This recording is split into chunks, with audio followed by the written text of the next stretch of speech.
विविधतेत एकता असणारा आपला भारत देश. सर्वधर्मीय इथं गुण्यागोविंदानं नांदत आहेत. हीच भारताची खासियत. भारतात अनेक धर्मियांचे सण उत्सव मोठ्या उत्साहात साजरे केले जातात. त्यातलाच एक म्हणजे रमजान ईद केले जातात. सूर्य उगवण्यापूर्वी अन्नाचं ग्रहण करायचं आणि संपूर्ण दिवस सूर्यास्त होईपर्यंत उपवास पाळायचा. सूर्यास्त झाल्यानंतर नमाज करून प्रार्थना करायची आणि उपास सोडायचा. असा हा नियम संपूर्ण महिनाभर पाळायचा. या पवित्र दिवसांमध्ये कुराण शरीफ ग्रंथाचं वाचन करायचं. वाचन केल्यानंतर चिंतन मनन केलं जावं असा नियम आहे. मुस्लिम बांधव याचं पालन करताना दिसतात. बंधुभावाचा हा सण नमाज अदा करण्याकरता एकत्र येतात. अल्लाहप्रती नमाज अदा केली जाते आणि त्यानंतर सर्व मुस्लिम बांधव एकमेकांना आलिंगन देत शुभेच्छा देतात. नवे कपडे परिधान केले जातात. या दिवशी गोडाधोडाचे पदार्थ आणि सुक्या मेव्याची सगळीकडे रेलचेल पाहायला मिळते. या व्यतिरिक्त मटण, चिकन, बिर्याण्या बनवल्या जातात. शेजारी आणि नातेवाईकांकडे मिठाईची ताटं पाठवण्याचा देखील प्रघात आहे. लहान मुलं आपल्यापेक्षा मोठ्यांकडे ईदी मागतात. मोठी मंडळी देखील वस्तू, पैसे, मिठाई, कपडे या स्वरूपात ईदी देत लहानग्यांना खुश करतात. गरिबांची मुलं देखील श्रीमंतांकडे ईदी मागतात. या ईदीला भीक समजलं जात नाही, तर तो लहानांचा हक्क समजला जातो आणि त्यांना या दिवशी नाराज केलं जात नाही. भारतात इतर धर्मीय सुद्धा आपल्या मुस्लिम मित्र. साथियों, अस्सलामु अलैकुम वरहमतुल्लाहि वबरकातुहू। सबसे पहले मैं आप हजरात को वेलकम स्वागतम करना चाहता हूं कि हम सबों ने इस कोरोना महामारी में हम लोगों ने रमज़ानुल मुबारक की इतनी शिद्दतें देखने के बावजूद भी हम लोगों ने पूरे रमज़ानुल मुबारक के रोज़े रखे। क्यों रखे? अल्लाह तबारक व तआला ने रोज़ा का नाम दूसरा रख दिया है कि सब्र का महीना है। क्या है? सब्र है। रोज़ा का दूसरा नाम सब्र है। हम लोगों ने कई चीज़ें बर्दाश्त की। हमारी जान सही सलामत होने के बावजूद हमारे आगे पीछे हमारे बीमार कोरोना से जो गुजर रहे हैं वो लोगों को हमारी आंखों में मुशाहिदा है। एक तरफ अल्लाह की यादगार है और दूसरी तरफ हमारे रमजान के रोजे हैं और तीसरी तरफ ये कोरोना वबा की बलाएं हैं। इन सारी चीजों को जब हम मुकाबला करते हुए आखिरी लिस्ट में पहुंच रहे हैं तो हमारे दिलों में एक सुकून सा पैदा होता है। सुकून तो अब भी नहीं है। क्यों? एक वबा जो चल रही है कोरोना की। हमने रोजा तो रख लिया, हमने तो अपनी सारी चीज कर लिए, हमने तो सब कुछ कर लिए, लेकिन आज बाज ऐसे घर है जिसके घर में ईद भी मनाई नहीं जाएगी, जिसके पास इलाज के लिए इतने भरपूर रकम ही नहीं, पैसे नहीं, खाने पीने के लिए कुछ इंतजामात नहीं। इसलिए मेरे दोस्तों, जिस भाई के पास अगर आपके पास ज़काती माल हो या इमदादी माल हो या और कोई चीज के माल हो या कारोबार का पैसा बचा हुआ हो तो आप उस घर तक जरूर पहुंचाए। ये ना देखें ये कौन सी कौम से ताल्लुक रखता है, ये ना देखें, बल्कि ये देखें कि ये नबी की सुन्नत है। बल्कि हमारे नबी सल्लल्लाहु अलैहि वसल्लम किसी शख्स को नहीं देखते कि ये इस कौम के ताल्लुक रखने वाले थे, बल्कि हमारे नबी देखते थे कि ये इंसान है, अल्लाह का बना हुआ, आदम की मखलूक में है, इसलिए इसकी खिदमत करनी चाहिए। इसकी जितनी भी खिदमत करेंगे अल्लाह तबारक व तआला हमसे उतना ही खुश होगा।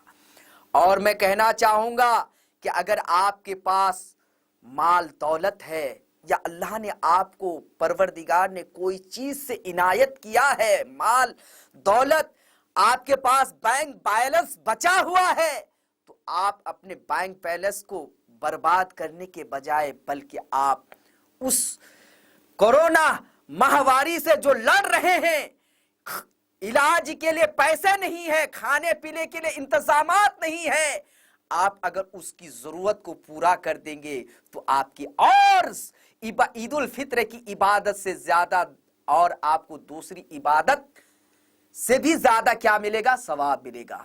इसलिए मेरे दोस्तों आपको पैगाम यही देना चाहूंगा और मैं आपको बताना चाहूंगा रमजान क्या है। मेरे नबी ने इरशाद फरमाया अस्सूमु ली वाना अज़्ज़ाबिही। रब तबारक व तआला फरमाता है अस्सूमु ली वाना अज़्ज़ाबिही, रोजा मैंने ही तुमको दिया और सजा मेरे लिए ही है, सजा मेरे लिए ही है। तो मालूम हुआ क्या, पता चला कि रोजा फिर अल्लाह तबारक व तआला ही ने नाजिल किया कि हम अगर रोजा रखेंगे तो रब कदीर फरमाता है मैं तुम्हें खुद मिल जाऊंगा, मैं तुम्हें खुद मिल जाऊंगा। तो मालूम हुआ रोजा बहुत बड़ी ताकतवर चीज है। और दूसरी बात, हमारे हदीसों में इस्लाम में ये लिखा है कि रोजा के बारे में, रमजानुल मुबारक के महीना के बारे में, कि रोजा रखने से कभी कोई बीमार नहीं पड़ता। हदीसों में आया है। अल्लाह के हबीब दोनों आलम के तबीब सल्लल्लाहु अलैहि वसल्लम इरशाद फरमाते हैं कि जो शख्स माह रमजानुल मुबारक के 30 रोजे रखते हैं या 14 घंटा भूख प्यास की शिद्दत बर्दाश्त करता है, हदीसों में आया है और बहुत सारे डॉक्टरों ने रिसर्च किया है, मालूम किया है कि जो शख्स 14 घंटे या 15 घंटे रोजे रखते हैं, ना उसे कैंसर की बीमारी होती है, ना उसे बुखार की अलामतें होती है, ना उसे सर्दी होती है, ना उसे खांसी होती है। तो ये खांसी क्यों नहीं हुई, ये कैंसर क्यों नहीं हुआ, ये बीमारी क्यों नहीं हुई, ये क्यों नहीं हुई, ये रोजे रखने की फजीलत और बरकतें हैं। तो रोजे में कितनी ताकत है कि नहीं, बहुत सारी ताकत है। इसलिए मेरे दोस्तों आप किसी कौम को भी बुरा भला मत कहें। कौन कौम क्या करे वो अपनी जगह में दुरुस्त है, अपनी अपनी जगह में दुरुस्त है। लेकिन कौम मुस्लिम में एक दिन ऐसा भी आता है जिसका नाम क्या बोलते हैं, ये 2 दिन, एक बोलते हैं ईद उल फित्र और एक कहते हैं बकरीद। क्या बोलते हैं, एक होता है ईद उल फित्र और दूसरा नाम बकरीद। ईद उल फित्र में क्या होता है, ईद उल फित्र में अभी तो कोरोना का माहौल चल रहा है, जो आज हम लोग 2 साल से ईदेन की नमाज से क्या हो गए, महरूम हो चुके हैं। हमें भी ख्याल, हम लोग भी बहुत ख्याल रखते हैं। और मैंने जब भी मैं अपनी खुद बात बताता हूं, जितने भी हमने इस महीने में पूरे 30 रोजे रखे, हमने पूरे हिंदुस्तान के लोगों के लिए दुआ किया, ऐ परवरदिगार आलम तू हमारे हिंदुस्तान, मुल्क हिंदुस्तान की हिफाजत फरमा। मुल्क हिंदुस्तान में जो लोग भी बीमार है, कोरोना से गुजर रहे हैं, मौला तू उनकी सेहत में इजाफा फरमा, सेहत में तंदुरुस्ती फरमा। हमने दुआ की है और अल्लाह चाहेगा, अल्लाह तो चाहता ही है, अल्लाह चाहेगा इंशाअल्लाह ये दुआ कबूल होगी ही। कल वही ईद उल फित्र का दिन, ईद का दिन ऐसा दिन है, अल्लाह के नबी सल्लल्लाहु अलैहि वसल्लम इरशाद फरमाते हैं कि ईद उल फित्र के दिन हर इंसान की दुआ मकबूल होती है। क्या, हर शख्स की दुआ कबूल होती है। तो मैं पूरे दुनिया के लोगों को ये पैगाम देना चाहूंगा, खासकर हमारे सिंधु दुर्ग लाइव में प्रोग्राम सुनने वालों से मैं ये पैगाम देना चाहूंगा, ये मैसेज देना चाहूंगा। ऐ लोगों, आप हमारी बात जरूर सुन रहे हैं। कल ईद उल फित्र का दिन है, कल आप जरूर अपने घर में इबादत करेंगे या मस्जिदों में कुछ लोग पहुंचेंगे। तो जाहिर सी मैं आपसे गुजारिश यही करूंगा कि आप सबसे पहले और अपनी दौलत पाने के लिए दुआ ना करें, बल्कि अपने घर के लिए दुआ ना करें, बल्कि आप पहले सबसे पहले अगर कल दुआ करेंगे तो उस बीमारी के लिए, बीमार वालों के लिए जो आज हॉस्पिटलों में इलाज चल रहे हैं, मुल्क हिंदुस्तान के लिए दुआ कर लीजिए। तो मैं यही पैगाम देना चाहूँगा मेरे दोस्तों। और कल ईद उल फित्र का दिन, यानी कि इस दिन हर शख्स की दुआ कबूल होती है। हर शख्स की क्या दुआ कबूल होती है। रब तबारक व ताला अपने फरिश्तों से फरमाता है कि ए मेरे फरिश्ते, तुम गवाह हो जा, आज के दिन जितने लोग मुझसे जो मांगा है मैंने, तुम गवाह हो जाओ, मैं उसकी दुआ को कबूल करने वाला हूं। क्या पता चला? दूसरी बात, और एक बात पैगाम देना चाहूंगा। पैगाम यह है कि आज हमारे ऊपर जिस भाई पर ज़कात, सदका, फितरा वगैरह वगैरह जो कुछ भी निकलता हो, ये हिस्सा किसी होटल में खर्च करने के लिए नहीं है, किसी बड़े बड़े क्या कहते हैं हॉलों में खर्च करने के लिए नहीं, बल्कि ये पैसा, ये रकम निकालिए उस गरीब के लिए, क्योंकि ये रकम जो है गरीब का हिस्सा है। क्या है? ये रकम गरीब का हिस्सा है। और अल्लाह के हबीब सल्लल्लाहु अलैहि वसल्लम इरशाद फरमाते हैं कि तुम्हारे ऊपर ज़कात फर्ज है। अगर तुमने ज़कात मुतय्यना वक्त पर नहीं निकाली तो कल क़यामत के दिन जहन्नम की आग से तुम्हारी पीठ को बार बार दागी जाएगी। अल्लाह अकबर। तुम्हारे दौलत को अल्लाह तबारक व ताला जहन्नम की आग में डालेगा और उसी दौलत को जहन्नम की आग से अंगार बनाएगा, और वही दौलत तुम्हारी पीठ में बार बार तुम्हारे ऊपर दागी जाएगी और तुम तड़पते रहोगे। इसलिए होश करो मुसलमानों। मेरे भाइयों, सभी भाइयों से ये पैगाम देना चाहूँगा कि आप हजरात अपनी वक्त पर मुतय्यना आप पर अगर ज़कात या कुछ और निकलते हों, या कोई और चीज़ कारोबारी का पैसा निकलता हो या खिदमाती पैसा निकलता हो, तो आप उस गरीब के लिए ज़रूर निकालें, क्योंकि अल्लाह के हबीब इरशाद फरमाते हैं कि अगर आपने माल निकाल लिया तो आप भी पाक हो गए और आपकी दौलत भी पाक हो गई, और आप पाक हुए तो आपकी दौलत आगे बढ़ने लगेगी। और आपने अगर नहीं निकाली तो आपकी दौलत जहां था वहां ही नहीं बल्कि और नीचे तिबके में आ जाएगी। इसलिए मेरे दोस्तों यही पैगाम था। अल्लाह तबारक व तआला से दुआ है, अल्लाह तबारक व तआला हम सबों को इन सारी बातों पर अमल की करने की तौफीक अता फरमाए, और हमारे जितने भी सिंधु दुर्ग लाइव में जितने लोग काम कर रहे हैं, अल्लाह इनकी खिदमत को कबूल फरमाए, अल्लाह इन लोगों को तरक्की फरमाए, अल्लाह इन लोगों को सेहत में तंदुरुस्ती दे। और मैं उन भाइयों के लिए दुआ करता हूँ, ए परवरदिगार आलम, जितने भी हिंदुस्तान में हमारे इस कोविड-19 में जितने लोग गुजर रहे हैं, अल्लाह उनकी सेहत में सलामती अता फरमाए, और अल्लाह तबारक व तआला इनको शिफाए कामिला व आजिला अता फरमाए। अस्सलामु अलैकुम। अस्सलामु अलैकुम वरहमतुल्लाहि वबरकातुह। नमस्कार. आपण सिंधुदुर्ग लाईव्हमध्ये आम्हाला बोलवल्याबद्दल धन्यवाद. दुसरी गोष्ट म्हणजे अशी की हा जो रमजानुल मुबारकचा पवित्र महिना आहे, या महिन्यामध्ये प्रत्येक मुस्लिम बांधव आपल्या इबादतमध्ये लागलेला असतो, आपल्या प्रार्थनेमध्ये लागलेला असतो, आणि आपल्या धर्मामध्ये, आपल्या इस्लामीमध्ये आमचे ऋषीमुनी हजरत मोहम्मद सल्लल्लाहु अलैहि वसल्लम यांनी जे काय आपल्याला जी कामं सांगितलेली आहेत, जी सुन्नतं सांगितलेली आहेत, त्या पद्धतीने आपण ते करत असतो. आणि आपल्याला परमेश्वरांनी जे काय म्हणजे 5 कामे दिलेली आहेत, त्यापैकी ही 2 कामं, एक तर रमजानचे रोजे, आणि दुसरी म्हणजे आपल्याला दुसरी 3 कामं आहेत, जी झकात आहे, फित्रा आहे, सदका आहे. या सगळ्या गोष्टीवर आपण जाणीवपूर्वक आपण लक्ष देऊन ते आपण काम करत असतो.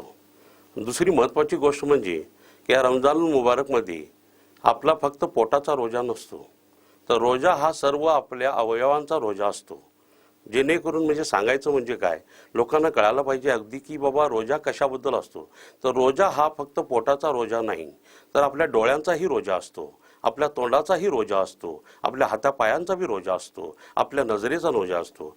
तर हा रोजा कसा, तर रोजा असा आहे की आपल्या सगळ्या अवयवापासून गुन्हा म्हणजे एक पाप होणे या सगळ्या दृष्टिकोनातून हा रोजा असतो. मग त्याच्यामधून माणूस काय करतो, आपले सगळे ऋषीमुनीचे विचार आपल्या डोक्यात घेऊन आपण एक काहीतरी पवित्र कामात आपण इन्व्हॉल्व्ह होणार आहोत. त्यामुळे त्याला ती सवय लागते 1 महिन्यामध्ये की बाबा जेणेकरून आपल्या तोंडानं कुणाला वाईट न बोलणे, आपल्या डोळ्यानं कुठे वाईट न बघणे, आपल्या हातापायांना कुठे वाईट न होणे, या सगळ्या अवयवांचा रोजा आहे. रोजा फक्त पोटात उपाशी राहणे हा रोजा नाही, आपल्याकडून कुठले पाप घडू नये या दृष्टिकोनातून हा रोजा आहे. आणि हा रोजा म्हणजे हा जो महिना आहे याच्यामध्ये आपण वर्षभर जे कमवलेलं असतं त्याच्यामध्ये आमच्याकडे 2.5% प्रमाणे त्याचं जकात काढलं जातं. या जकातवर आपला अधिकार नसून तो एका गरीब मिस्किन या लोकांचा अधिकार असतो. त्याच्यामध्ये कुठेही आपल्याला म्हणजे असं नाही की हा जकात आपल्या जातीतल्या आपल्या धर्माच्या माणसाला द्यावा असं कुठेही आमच्या ऋषीमुनींनी सांगितलेलं नाही किंवा आमच्या परमेश्वराने हे आपल्या कुराणात सांगितलेलं नाही. तर त्या अनुषंगाने आपला जो 2.5%चा जो जकात आहे, हा जो जकात आहे किंवा फित्रा आहे किंवा सदका आहे, याच्यावर आपल्या गरीब लोकांचा, गरीब जनतेचा अधिकार आहे. आणि तो फक्त धर्मात किंवा जातीमध्ये वाटावर असं कुठेच आपल्या ऋषीमुनींनी म्हटलेलं नाही. तर आमच्या परमेश्वराने अल्लानेही कुठे अशा पद्धतीची बांधिलकी केलेली नाही.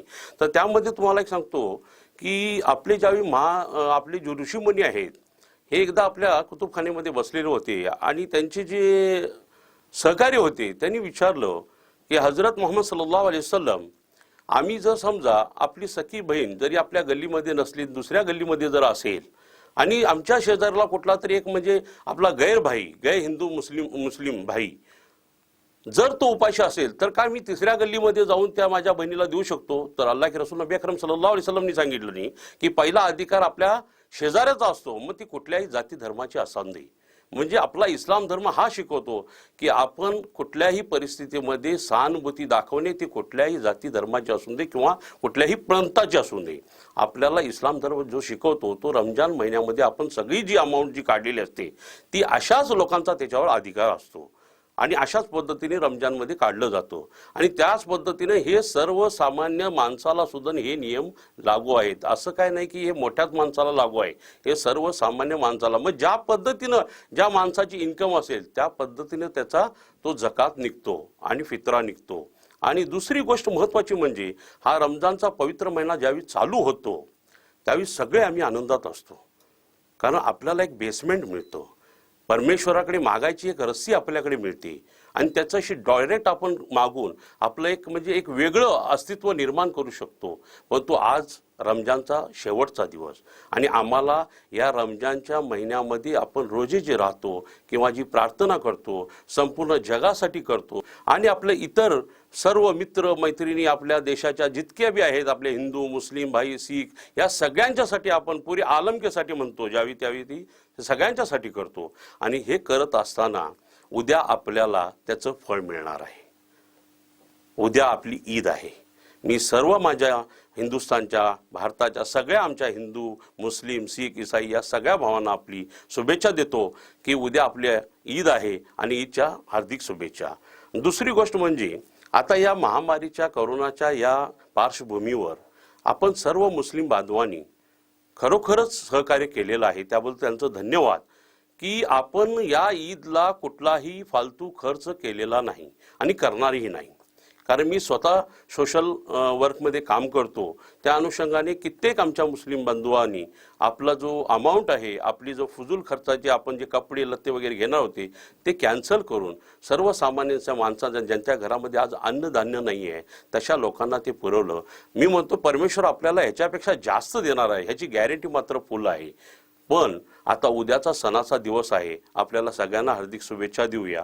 आणि रमजान सारखा पवित्र महिना आता संपत आहे, त्यामुळे दुःखही आहे कारण आपल्याला आपण रमजानमध्ये भरपूर मागितलेलं आहे. उद्या आपल्याला त्याची पोचपावती मिळणार आहे आणि परमेश्वराकडे हीच प्रार्थना करतो की परमेश्वरानं आपल्या भारतावरचे हे जी महामारीचं जे संकट आणलेलं आहे ते संपूर्ण काय करावं, संपवावं आणि आम्हाला गुण्या गोविंदानं आपल्याला राहायला परमेश्वराची आशीर्वाद मिळावं.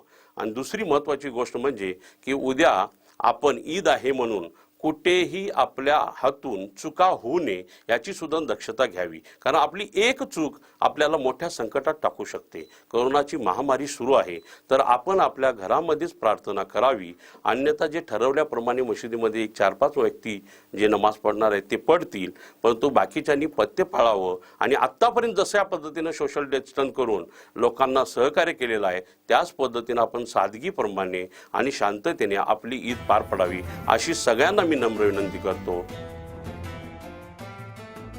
सर्वप्रथम मी सिंधुदुर्ग लाईव्हचे आभार मानतो की त्यांनी आम्हाला आज ही संधी दिली बोलण्यासाठी. आणि आज जे आपण रमजानच्या महिन्यामध्ये जे आपण काम केलं, कोरोनाच्या महामारीमध्ये सोशल डिस्टन्सिंग पाळून जे आज कार्य केलं ते आज मी आपल्यासमोर आपल्याला सांगणार आहे. खरं तर त्या विषयावर आपण नंतर येऊ. आता आपण इस्लामचे 5 स्तंभ जे आहेत त्याच्याबद्दल बोलूया. इमान, रोजा, हज, जकात. जकातविषयी आपण पहिला बोलूया. जकात म्हणजे हे असतं की आपण वर्षभराची जी आपली कमाई असते त्याचा 2.5% भाग हा आपण गरीब वर्ग जो आहे, शोषित वर्ग जो आहे त्यांच्यापर्यंत आपण हे पोचवत असतो, जेणेकरून त्यांची पण ईद व्हावी, त्यांना पण ईद साजरा करण्यात यावी, त्यांना पण गुण्यागोविंदाने नांदता यावं म्हणून हा 2.5% जो भाग आहे आमच्या प्रेषित मोहम्मद मुस्तफा सल्लल्लाहु अलैहि वसल्लमने आपल्याला हुकूम दिल्याप्रमाणे किंवा आपल्या पुराणांमध्ये लिहिल्याप्रमाणे आम्ही त्यांच्यापर्यंत पोहोचवण्याचा प्रयत्न करतो. असं नाही की 2.5% भाग हा फक्त एक विशिष्ट समाजासाठी द्यावा असं द्यावा. फक्त आपण जे गोरगरीब जनता आहे आपली, जे शेतकरी आहेत ज्यात आत्महत्या करतायत, त्यांचे विविध कारणे जे कर्जबाजारी झालेले आहेत त्यांच्यापर्यंत सुद्धा आम्ही बरेचसे आपला जो भाग आहे हा कमाईचा भाग आहे पोहोचवण्याचा प्रयत्न केला. दुसरा म्हणजे जकात हा कोणासाठी फर्ज आहे तर जकात म्हणजे काय असतं. जकात म्हणजे जो खाऊन पिऊन ज्याच्याकडे 52 तोळ चांदी आणि 7-7.5 तोळ सोनं हे किंवा त्याच्या एवढी संपत्ती असते त्याच्यावरती जकात हा फर्ज असतो. त्यांना हा 2.5% भाग देणं अनिवार्यच आहे. आणि त्याच्यानंतर मी सगळ्यांना विनंती करतो की आपण सगळ्या माझ्या मुस्लिम बांधवांना विनंती करतो की त्यांना जर तुम्हाला ह्या गोष्टी जर माहीत नसेल तर 2.5% आपला जो कमाईचा भाग आहे आपण जे गरजवंत आहेत किंवा आपल्या आजूबाजूला जी लोक आहेत खरोखर गरजू आहेत त्यांच्यापर्यंत पोचवा. आणि मी सगळ्या माझ्या मुस्लिम बांधवांना ईदच्या शुभेच्छा देतो. आणि कोरोनाच्या या महामारीत आपण एकमेकांना सहकार्य करूया, सोशल डिस्टन्सिंगचे नियम पाळूया. अस्सलाम वालेकुम. खरं तर उद्या आमची ईद होत आहे आणि या ईदच्या मी सर्वांना शुभेच्छा देतो. आणि कोरोनाचं महामारी या ठिकाणी बरीचशी झालेली आहे आपल्या सिंधुदुर्ग जिल्ह्यामध्ये. त्यानिमित्ताने सर्वांनी घरी राहूनच नमाज अदा करावी. जे काही तुमचे असेल, पठण करायचं असेल, काही करायचं असेल ते घरी राहूनच करा, तर दुसऱ्यांना त्रास होणार नाही. आणि जास्त करून सर्वांनी फिदरा वगैरे काय द्यायचं असेल ते आपल्या जवळच्या लोकांना शक्यतो द्या, बाहेर कुठे जाऊ नका. हा शुभ संदेश मी देईन. मी ईदच्या सर्व हिंदुस्थानातल्या नाही तर संपूर्ण हिंदुस्थानातल्या सर्व बंधू भगिनींना शुभेच्छा देतो. अस्सलाम वालेकुम वरहमतुल्लाहि वबरकातुह.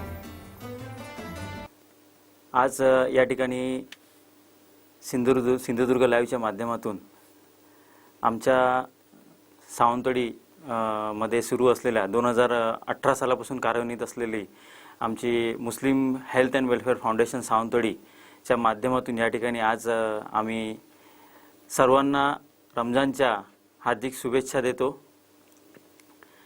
या कोरोनाच्या महामारीच्या काळामध्ये आज जो प्रसंग संपूर्ण देशावरती आणि संपूर्ण जगावरती लोटला आहे त्या प्रसंगामुळे सर्वच जनता म्हणा किंवा सर्वच लोक या ठिकाणी भरपूर हतबल झालेले आहेत. आणि अशा वेळे या अशा कठीण परिस्थितीमध्ये आमचा पवित्र रमजान महिना सुरू झाला. गेल्या वर्षीही रमजान महिन्यामध्ये कोरोनाचा प्रादुर्भाव होताच आणि ह्या वर्षी कोरोनाचा प्रादुर्भाव एवढा वाढला की आपली आरोग्य यंत्रणासुद्धा त्यासाठी अपुरी पडू लागली. या कोरोनाच्या महामारीमध्ये ही आमच्या पवित्र रमजान महिन्यामध्ये आमच्या सर्व मुस्लिम बांधवांनी गेले 30 दिवस उपवास धरून रोजे ठेवून अगदी साध्या पद्धतीने उपवास धरून आणि साध्या पद्धतीने साजरे करून पूर्ण 30 दिवसाचे उपवास पूर्ण केलेले आहेत. सर्व मुस्लिम बांधव या कोरोनाच्या महामारीमुळे त्रस्त असल्यामुळे साधेपणाने ईद मनवण्याचं ध्येय सर्व मुस्लिम बांधवांनी आज या ठिकाणी ठेवलेलं आहे. आणि समाजात जे गोरगरीब बांधव आहेत ते मग कुठच्याही धर्माचे असो, त्या सर्व बांधवांना एक मदत म्हणून प्रत्येकजण आपापल्या परीने मदत करतोय.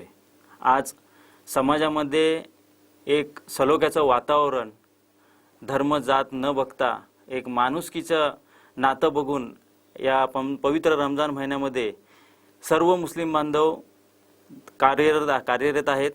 आमच्या मुस्लिम फाउंडेशनच्या माध्यमातून सुद्धा आम्ही या पवित्र रमजान महिन्यामध्ये आणि ह्यापूर्वीसुद्धा पूर्ण कोरोना काळामध्ये बऱ्याचशा समाज बांधवातील लोकांना आणि इतर धर्मातील सुद्धा सर्व बांधवांना आम्ही सातत्याने मदत केलेली आहे. त्याचप्रमाणे आमचे अध्यक्ष या ठिकाणी बसलेले आहेत शोएब बेग यांनी सुद्धा बऱ्यापैकी कोरोना काळामध्ये ह्याच्या संदर्भात कोविडच्या मृत्यूच्या संदर्भात मृत्युमुखी जे पडले कोविडमध्ये त्यांची दफनविधीमध्ये सुद्धा त्यांनी बऱ्यापैकी हातभार त्यांनी लावलेला आहे. धर्मांचे अंत्यसंस्कार सुद्धा आमच्या फाउंडेशनच्या माध्यमातून करण्यात आले. अशा या महामारीच्या काळामध्ये पवित्र रमजानच्या माध्यमातून जो जकात, सदका आणि फित्रा हा जो काढला जातो आमच्या समाजामधून, इस्लाममध्ये जे म्हटलेलं आहे की तुम्ही जे कमवता त्या कमवलेल्या व्यवसायातून कमवलेल्या रकमेतून एक थोडीफार जी रक्कम आहे टॅक्सच्या माध्यमातून ती गोरगरिबांसाठी खर्च करणे अनिवार्य आहे. त्या हेतूने जकात, सदका आणि फित्रा काढला जातो आणि त्या रकमेच्या माध्यमातून गोरगरीब मुस्लिम बांधवांच्या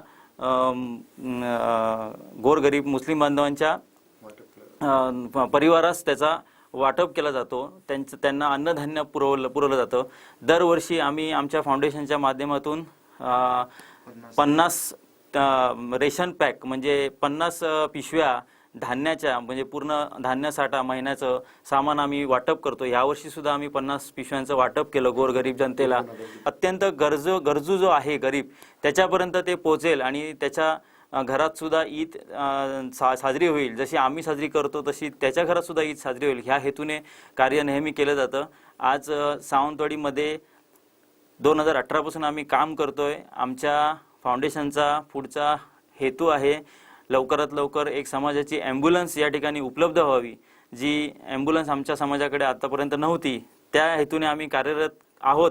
ॲम्ब्युलन्ससाठी आम्ही फंडिंग अगदी अथक परिश्रमाने चालू आहे आमचं फंडिंग.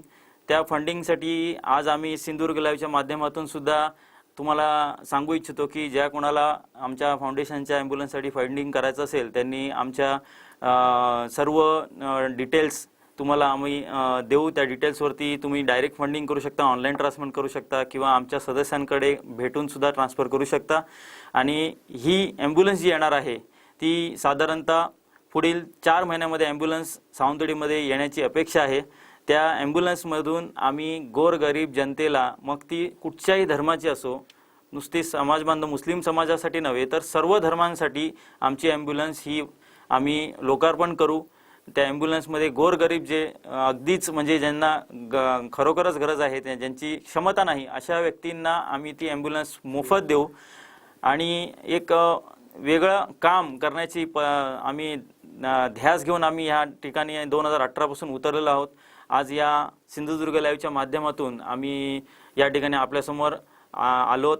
आम्ही आमच्या समाजाच्या वतीने संपूर्ण समाजाच्या वतीने आणि मुस्लिम हेल्थ अँड वेलफेअर फाउंडेशनच्या सर्व सदस्य पदाधिकाऱ्यांच्या वतीने तुम्हाला सर्वांना पवित्र रमजानच्या हार्दिक शुभेच्छा देतो आणि रमजान मुबारक देतो. रमजानच्या सर्वांना शुभेच्छा. उद्या रमजान आहे, पवित्र दिवस, त्यामुळे प्रत्येकाने आपापल्या घरी राहून सण साजरा करावा, शासनाचे नियम काडोकाट पाळावे. 30 दिवस आपण जसं सहकार्य केलं आहे तसं पूर्ण सहकार्य शासनाला आपल्याला करायचं आहे. आणि घरी राहा, घरी नमाज पढा, ओपन जागेमध्ये जाऊ नका, भीड करू नका, एवढंच फक्त सांगायचं आहे. आणि ईदच्या शुभेच्छा. अस्सलामु अलैकुम व रहमतुल्लाहि व बरकातुहू. हज़रात, मैं शराफत नसरुद्दीन बरकाती, पेश इमाम अंजुमन खुद्दामुल मुस्लिमीन हरकुल बुज़ुर्ग, ये माह रमज़ानुल मुबारक का प्यारा मुक़द्दस महीना हम तमामी लोगों के सामने से गुज़र रहा है. इस मुक़द्दस महीने में हम तमामी लोगों ने मिल कर के अल्लाह की इबादत किए, रोज़ा रखे और तरावी की भी नमाज अपने अपने घरों में अदा किए. क्योंकि कोविड-19 की जो घातक बीमारी है ये हम तमामी लोगों तक पहुंच चुकी है, जिस बीमारी को हम तमामी लोगों को हराना है.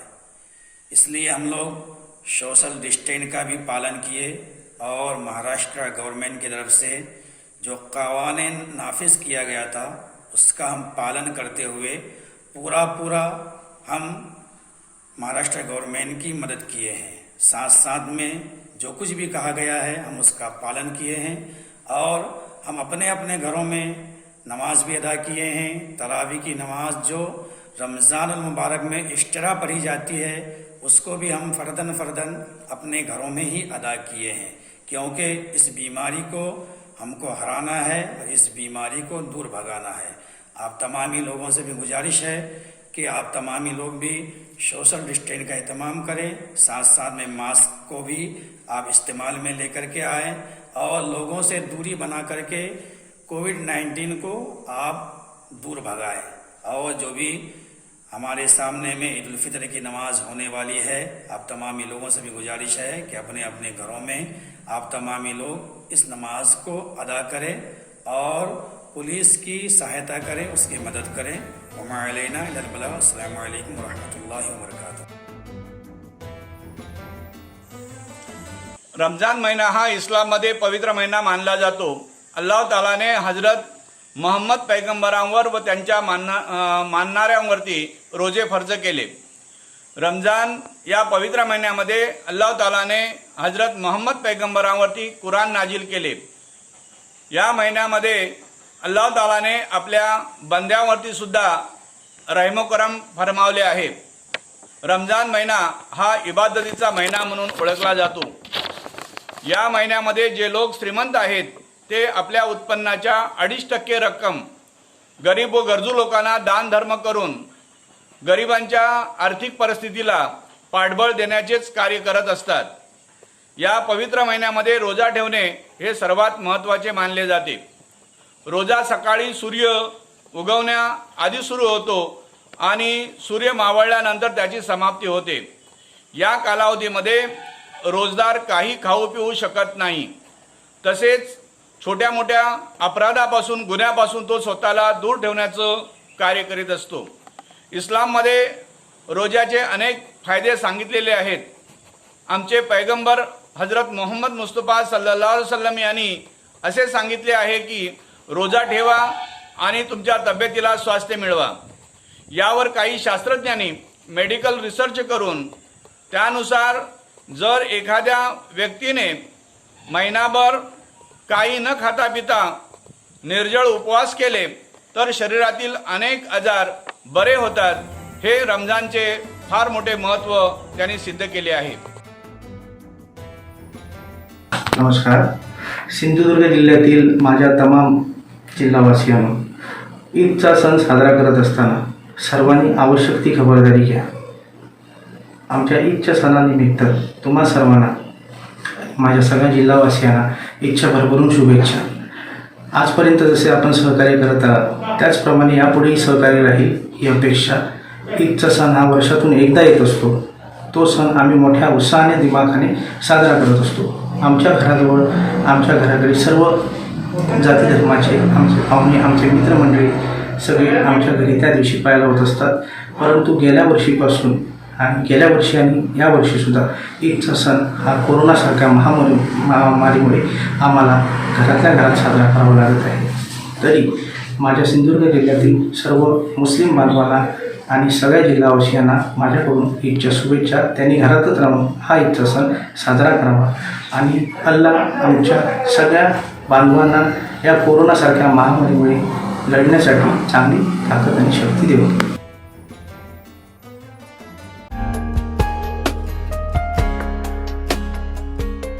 ईद मुबारक. रमजान ईदच्या सर्व मुस्लिम बांधवांना हार्दिक शुभेच्छा. शुभेच्छुक जावेद शेख, तालुकाध्यक्ष अल्पसंख्याक सेल, राष्ट्रवादी काँग्रेस सावंतवाडी. अध्यक्ष ज्ञानदीप शिक्षण विकास मंडळ सिंधुदुर्ग. सिंधुदुर्ग जिल्हा कबड्डी असोसिएशन कार्यकारिणी सदस्य, मल्लसम्राट कुस्ती संघटना, सिंधुदुर्ग बॉडी बिल्डर असोसिएशन सदस्य.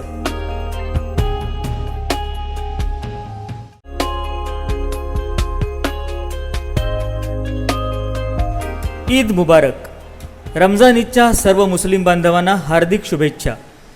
शुभेच्छुक मुजीब शेख, सामाजिक कार्यकर्ते, मुजीब शेख मित्रमंडळ Sawantwadi. Simran tours and travels, AC and non AC Innova on hire, 2 wheeler available on hire. Contact Mujib video game parlour, Vasant Plaza, Gandhi Chowk, Sawantwadi.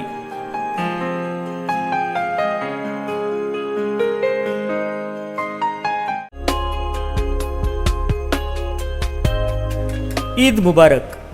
Ramzan ईदच्या सर्व मुस्लिम बांधवांना हार्दिक शुभेच्छा. शुभेच्छुक पुंडलिक दळवी, तालुकाध्यक्ष राष्ट्रवादी काँग्रेस पार्टी सावंतवाडी. जिल्हाध्यक्ष उद्योग आणि व्यापार सेल, राष्ट्रवादी काँग्रेस. तमाम पदाधिकारी कार्यकर्ते, राष्ट्रवादी काँग्रेस पार्टी.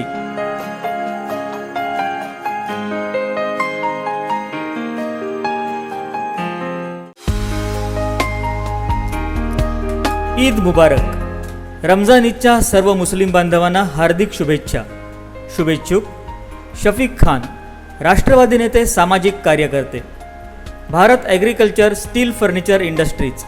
आमच्याकडे तिजोरी कपाट, teapoy, box cot, sofa set, grill, window, gate, safety door, कलम वाहतूक गाडी, टी स्टॉल गाडी, सर्व प्रकारचे शेड, वेल्डिंग कामे तसेच स्टेनलेस स्टीलमधील सर्व कामे करून मिळतील. मोबाईल नंबर 9860459106 आणि 9403640496 आणि 9545757297 आणि 9890536673.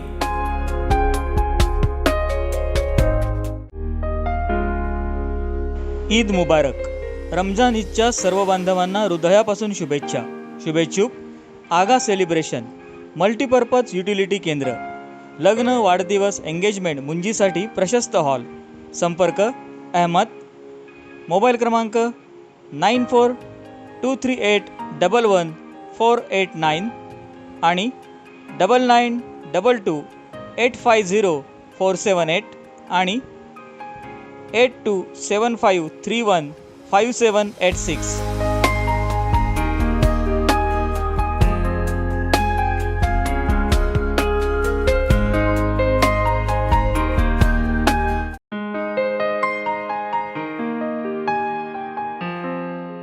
ईद मुबारक. रमजान ईदच्या सर्व बांधवांना हृदयापासून शुभेच्छा. शुभेच्छुक मशूद करोल, उद्योजक, आवाडे, साटेली, भेडशी.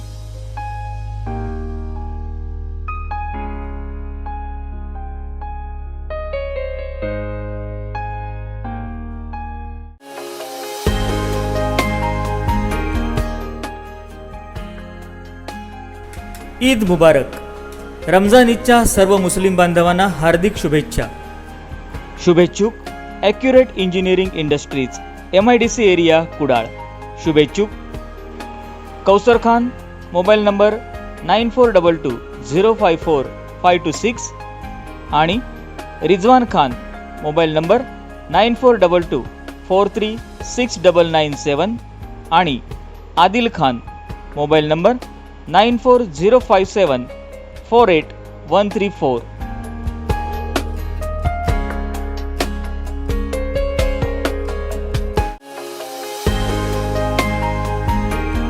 ईद मुबारक. रमजान ईदच्या सर्व मुस्लिम बांधवांना हार्दिक शुभेच्छा. शुभेच्छुक सलीम मेडिकल कुडाळ.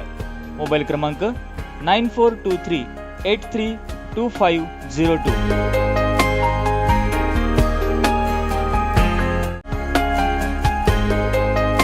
ईद मुबारक.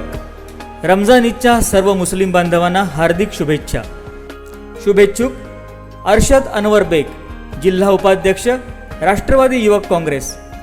राजू धार पवार, तालुकाध्यक्ष राष्ट्रवादी युवक काँग्रेस. अभिजित पवार, शहर अध्यक्ष राष्ट्रवादी युवक काँग्रेस. तमाम पदाधिकारी कार्यकर्ते राष्ट्रवादी युवक काँग्रेस.